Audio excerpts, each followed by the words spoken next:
Welcome to this portion of the program. We are diving into hard light and soft light. What is the difference, why it matters, when to use it. So right now we are set up with some hard light, and as you can see, we've got some really harsh shadows going on and a lot of contour and differentiation going on with Natasha's face right now. So the great thing about hard light is it's super dramatic, it's intense, right? Like your eyes as the viewer are super focused in on Natasha right now. However, not always the best source to use. Hard light, again, creates really harsh shadows. It's not necessarily the most appealing light for talent. I definitely prefer using soft light on talent. But say, for instance, you wanted to go for a hard light. There's a couple different sources you could use. So for instance, right now we're using a Forza 200 with a simple dish on top. So that's creating a really strong, harsh light source with no diffusion. I can strike that down. Another option that you'll commonly find is people will use what's called a hair light, or some will call it a kicker.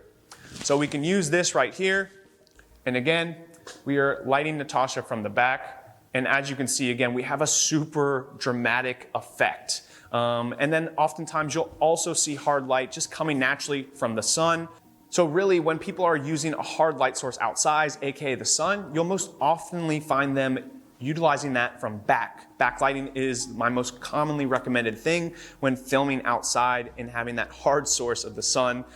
It's just the best way that you're going to be able to manipulate and create a captivating scene without letting that hard light source really ruin your image or create super harsh shadows. So now what we're going to do is we're going to flip this off and throw on a softbox, as well as we're going to utilize a honeycomb grid. And what that's going to allow us to do is that's going to allow us to create a really soft light image, which is really appealing and a good look for talent. So give us a minute here. We're going to strike this down, switch it up, and then we'll regroup. So we're back and we're looking at our soft light portion of this segment. What are the benefits of utilizing soft light? Soft light is actually probably the best light source to utilize when working with talent.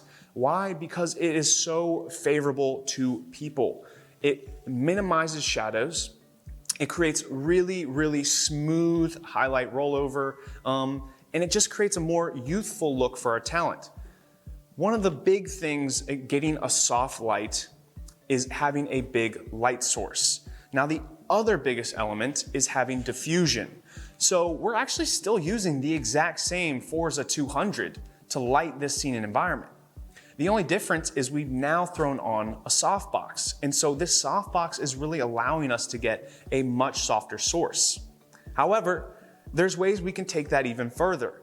So actually underneath this, I have another source or another form of diffusion. So I will just pull this to show you really quick. So as you can see, there's another little sheet right there.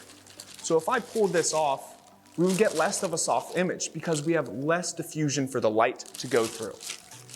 So I'm going to go ahead and put that back on.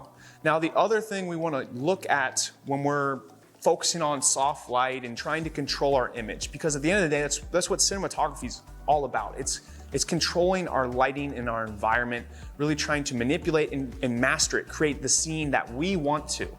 So the more control we have over our light, the more easily we're able to achieve the image that we want. So understanding the technicalities is extremely important.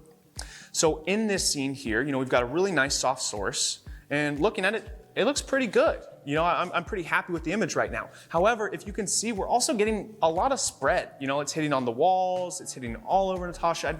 I'd like to control it a bit better. And one of the great ways you can control light even more is utilizing what's called a honeycomb grid.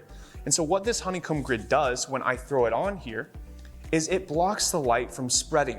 It creates a much more controlled and refined image, or directs the light in a much more refined and controlled direction. And control is everything in filmmaking. So we're going to pause for a second, let me throw this on, and then we'll take another look at the image.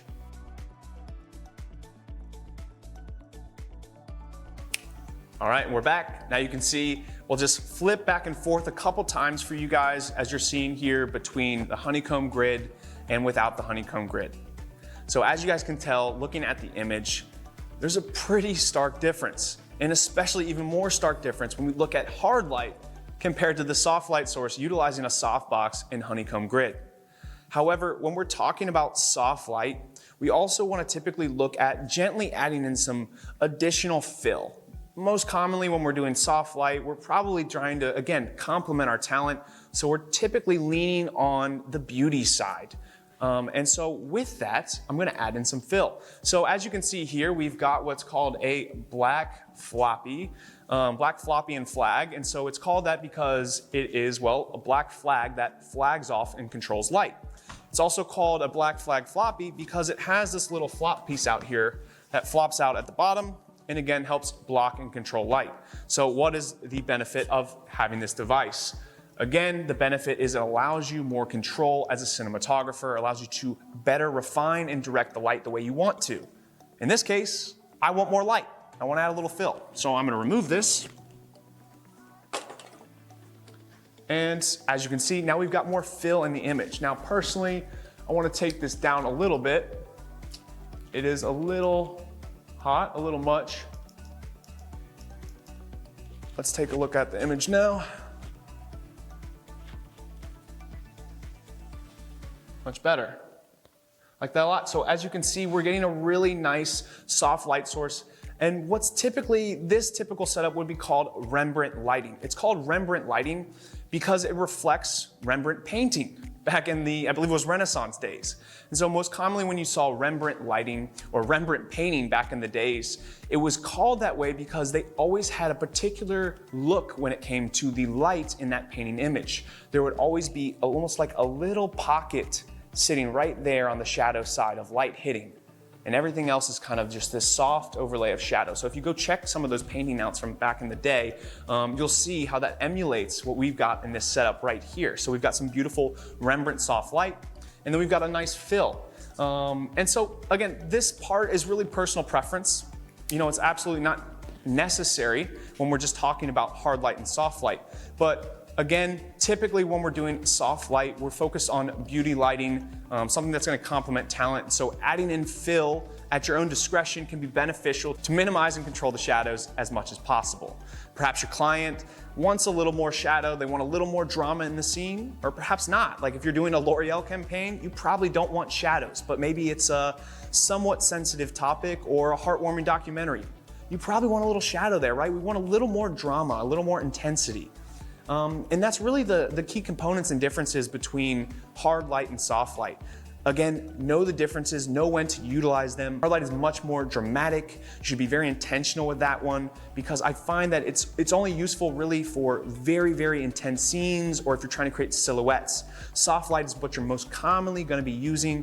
And again, this can be used in multiple different formats. But you know, I'm using this all the time in commercials, music videos, documentaries, you name it. Soft light is an absolutely incredible way to get captivating scenes that, again, really complement your talent. So with that being said, guys, we're going to move on to the next portion of this program.